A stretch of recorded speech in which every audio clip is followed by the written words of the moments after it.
அனைவருக்கும் வணக்கம். தற்போது கிடைத்துள்ள ஒரு செய்தி. கனடாவில் இளம் தமிழ் பெண் ஒருவர் கொடூரமான முறையில் கொலை செய்யப்பட்டிருக்கின்றார்.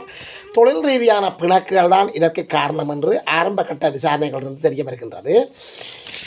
கனடாவில் யாழ்ப்பாண நகரபிதா, அதாவது முன்னாள் யாழ் மாவட்ட நகரபிதா ஆல்பிரட் டோபின் பேத்தி என்று தெரிவிக்கப்படுகிறது. இந்த 20 வயது பெண், 20 வயதுடைய இவர் ரகுராஜ் லக்ஷி என்ற பெயருடன் சம்பவ இடத்தில் உயிரிழந்திருக்கின்றார். சம்பவ இடத்தில் உயிரிழந்துள்ளவர் இவர் ரகுராஜ் லக்ஷி என்ற பெயரை கொண்டிருக்கின்றார்.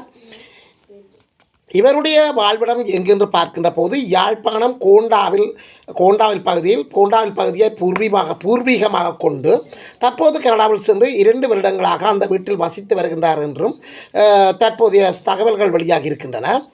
எனவே இதற்கு முன்னர் கூட இவர் வசித்த இந்த வீட்டில் பல தடவைகள் துப்பாக்கிச் சூட்டு சம்பவங்கள் நடந்ததாகவும், கனடாவில் ட்ரக் வண்டி சாரதிகளுக்கு இடையில் நீண்ட காலமாக பல பிரச்சனைகள் இருக்கின்றது என்று சொல்லியும், எனவே தொழில் ரீதியான இந்த பிரச்சனைகள் தான் இந்த துப்பாக்கிச் சூட்டில் இளம்பொன் சாவதற்கு காரணம் என்று சொல்லி பரவலாக கருத்துக்கள் வெளியாகி வருகின்றது.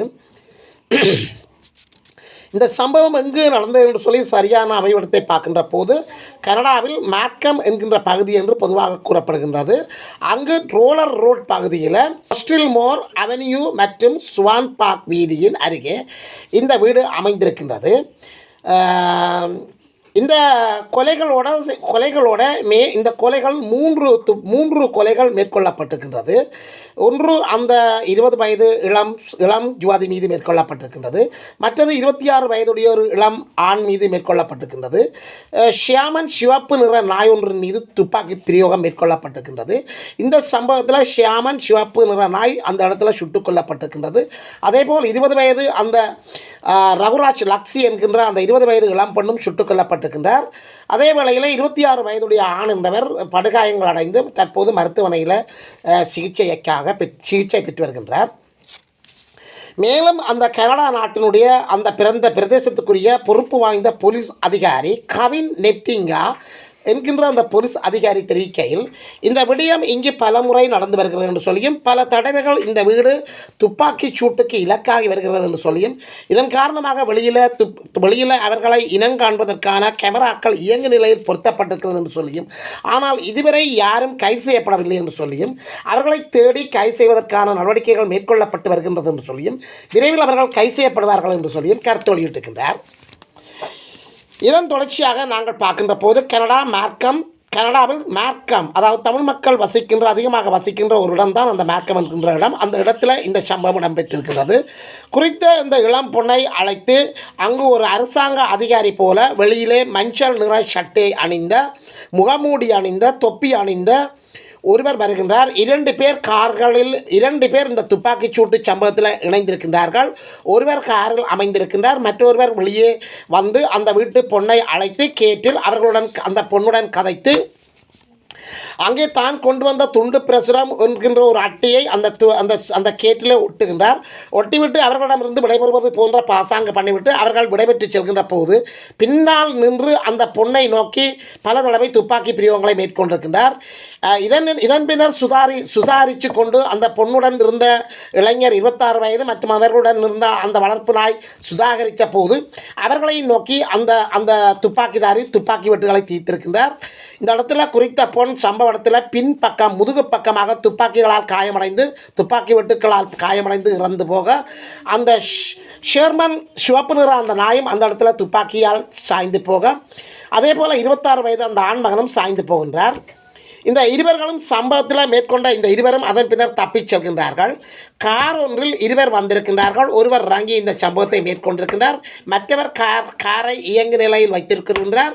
கேமராக்களில் அந்த சம்பவங்கள் துல்லியமாக எடுக்கப்பட்டிருக்கின்றது. அந்த கார் இயங்கு நிலையில் இருந்து கொண்டிருக்கிறது. அந்த காரில் உள்ள சிக்னல் வெளிச்சங்கள் ஒளிர்ந்த வண்ணம் இருக்கின்றது. காரை விட்டு இறங்கியவர் அந்த வீட்டுக்காரருடன் சமூகமான முறையில் உரையாடிய பின்னர் அவர்களுடைய நம்பிக்கை ஏற்படுத்தி விடைபெற்று செல்கின்ற போது தான் பின்பக்கமாக இருந்து துப்பாக்கியை மேற்கொண்டிருக்கின்றார். துப்பாக்கிச் சூடுகளை சூட்டை மேற்கொண்டவர் துப்பாக்கிச் சூடுகள் நடத்துவதில் ஒரு அனுபவம் வாய்ந்தவராக தெரியவில்லை. அவர் துப்பாக்கிச் சூடுகளை துப்பாக்கிச் சூட்டை மேற்கொள்கின்ற போது குனிந்து பயந்த சுபாவத்துடன் தான் மேற்கொள்கின்றார். ஒரு துணிச்சல் மிக்க அவர் நபராக காணப்படவில்லை. எனவே துப்பாக்கியை கையாள்கின்ற நிலையில் அவர் ஒரு கைது ஏந்தவர் போன்று தென்படவில்லை. அவர் ஒரு புதிய துப்பாக்கியை ஏந்தியவர் போன்றுதான் காணப்படுகின்றார். குறித்த பெண் பகுதியை பிற்பகுதியில் இருந்தால் சுட்டு விட்டு தப்பிச் சென்றிருக்கின்றார். இந்த ஷூட்டு சம்பவத்தின் போது 3 உயிர்கள் மீது மேற்கொள்ளப்பட்டிருக்கிறது. ஒன்று 20 வயது இளம்பெண் மீது மேற்கொள்ளப்பட்டிருக்கின்றது. மற்றது அங்கு நின்ற ஆண்மகன் 26 வயதுடையவர் மீது மேற்கொள்ளப்பட்டிருக்கிறது. மற்ற அவர்களுடைய நாய் மீது மேற்கொள்ளப்பட்டிருக்கின்றது. இந்த சம்பவத்தில் குறித்த இளம்பெண் 20 வயது பெண் சம்பவ இடத்தில் உயிர் இழந்திருக்கின்றார். அடுத்து அவர்களின் 26 வயது இவரும் படுகாயமடைந்து சரிந்திருக்கின்றார். மூன்றாவதாக அவருடைய வளர்ப்பு நாயும் சம்பவத்தில் உயிரிழந்திருக்கின்றது. சம்பவத்தை அடுத்து உடனடியாக விரைந்து வந்த கனடிய போலீசார் அவர்கள் அனைவரையும் உடனடியாக மருத்துவமனைக்கு எடுத்துச் சென்ற போதும் சம்பவம் அந்த 20 வயது இளம் பொண்ணும் ஷேமன் சிவப்புன்ற அந்த நாயும் இறந்திருக்கின்றன. மற்றவர் படுகாயங்கள் அடைந்து மருத்துவமனையில் சேர்க்கப்பட்டிருக்கின்றார். கனடாவில் பல்வேறு காரணங்களுக்காக குற்றச்செயல்கள் காரணமாக கனடா அரசாங்கம் கடுமையான நடவடிக்கைகளை எடுத்து வருகின்றது.